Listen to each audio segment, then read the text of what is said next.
10th class mathematics में हम लेते हैं त्रिकोणमिति। त्रिकोणमितीय अनुपात, त्रिकोणमितीय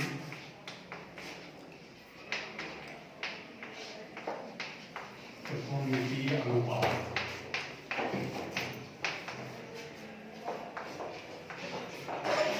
Trigonometrical ratios।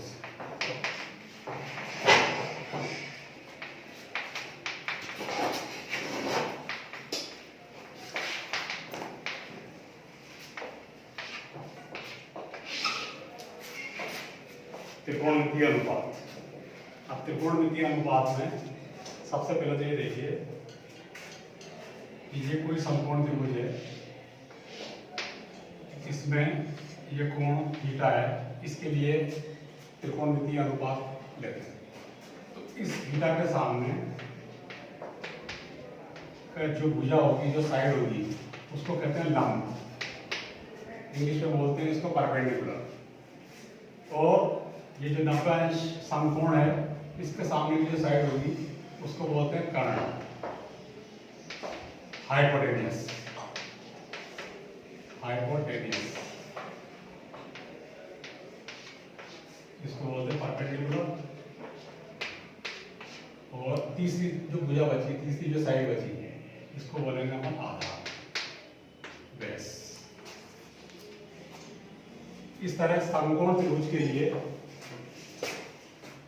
लंब, कर्ण और आधार तीन भुजाएं होती हैं। हमेशा ये याद रखना आप, ये जो थीटा कोण है जिसके लिए हम अनुपात ज्ञात करेंगे, त्रिकोणमितीय अनुपात, तो उसके सामने की जो भुजा होगी वो लंब कहलाएगी, परपेंडिकुलर। इस बात को बिल्कुल ध्यान रखना। और 90 अंश के सामने की भुजा वो कहलाती है कर्ण, और तीसरी साइड आधार कहलाती है। यदि इस फिगर को मैं इस तरह बदल दूं तो यहाँ पे सपोज करो ये थीटा है, जिसके लिए हम त्रिकोणमितीय अनुपात निकालेंगे। तो थीटा के सामने की भुजा ये लंब कहलाएगी पोजीशन में, परपेंडिकुलर। और ये जो 90 अंश के सामने की भुजा है, ये साइड है, ये कर्ण कहलाएगी। तीसरी भुजा अपना आप आधार हो जाएगी। लगने में ऐसा लग रहा है कि जैसे ये आधार हो और ये लंब हो, लेकिन यहाँ पे डिपेंड करता है इस कोण की पोजीशन पर। ये कोण जो थीटा है, जिसके लिए आप त्रिकोणमितीय अनुपात निकालेंगे, उसकी पोजीशन पर ये सारा डिपेंड करता है। अब देखिए, एक सूत्र आपको मैं हिंदी में बता देता हूँ, लाल बटा कक्का। लाल बटा कक्का ये याद रखना आप। अब इससे 6 के 6 जो निष्पत्ति है ना, 6 रेशो अपने जो है sign theta, cos theta, sign theta, cos theta, tan theta, cot theta और सेक थीटा और कोसेक थीटा, इन सब के मान, इन सब की वैल्यूज इस फॉर्मूले से हम निकाल सकते हैं। साइन थीटा का मान क्या होगा किसी भी समकोण त्रिभुज के लिए? साइन थीटा मतलब लंब बटा कर्ण, ये साइन थीटा। लंब और कर्ण का जो अनुपात है वो साइन थीटा का मान होगा किसी भी समकोण त्रिभुज के लिए, किसी कोण के लिए। अब कोण त्रिभुज में सबका थीटा का मान 30 अंश हो सकता है, 35 अंश हो सकता है, 60 अंश हो सकता है, 90 अंश हो सकता है, कुछ भी मान। तो साइन की वैल्यू क्या होगी उसमें? लंब बटा कर्ण। कोस की वैल्यू होती है आधार बटा कर्ण, ये आधार बटा कर्ण, ये कोस। ये तो है साइन थीटा और ये है कोस थीटा, है ना, और ये है टेन थीटा। टेन थीटा मतलब लंब बटा, ये कोस थीटा का मान आधार बटा कर्ण और टेन थीटा का मान लंब बटा आधार। ये तीन निष्पत्ति हमारे सामने निकल गई, तीन रेशो निकल गए, sine theta, cos theta, tan theta. अब टेन थीटा कोट थीटा का उल्टा होता है, रिवर्स होता है। तो कोट थीटा का मान क्या होगा? आधार बटा लंब। ये लंब बटा आधार है तो आधार बटा लंब हो जाएगा। इसी तरह कोस थीटा का संबंध है सेक थीटा से, रेसिप्रोकल, तो कर्ण बटा आधार हो जाएगा इसका मान। और साइन का संबंध है कोसेक, तो कोसेक थीटा का मान कर्ण बटा लंब हो जाएगा। इस प्रकार 6 के 6 निष्पत्ति हमारे सामने निकल गई, 6 रेशो निकल गए, sine theta, cos theta, tan theta, cot theta, sec theta, cosec theta. ये आपको याद रखना है। इन 6 निष्पत्तियों पर 6 रेशोस का पूरी त्रिकोणमिति आधारित है। ये बेसिक चीज है, तो ये सबसे पहला आपको याद है। एक बात और ध्यान रखना है, जैसे लंब, कर्ण और आधार में भी एक संबंध होता है, वो पाइथागोरस संबंध होता है। पाइथागोरस नाम के गणितज्ञ ने सबसे पहले ये रिसर्च की थी कि किसी भी समकोण त्रिभुज में कर्ण स्क्वायर बराबर लंब स्क्वायर प्लस आधार स्क्वायर होता है। आधार स्क्वायर यानी कि कर्ण का मान निकालेंगे तो अंडर रूट लंब स्क्वायर प्लस आधार स्क्वायर। इस प्रकार लंब का मान निकाल सकते हैं, लंब बराबर कर्ण स्क्वायर माइनस आधार स्क्वायर, इसका वर्गमूल। इसी तरह आधार का मान निकाल सकते हैं, कर्ण स्क्वायर माइनस लंब स्क्वायर और इसका भी वर्गमूल। इस तरह ये लंब, कर्ण, आधार का मान निकाल सकते हैं पाइथागोरस प्रमेय से। अगर दो साइड दी हुई हो तो तीसरी साइड निकाल सकते हैं और फिर रेशो निकाल सकते हैं, त्रिकोणमिति रेशो।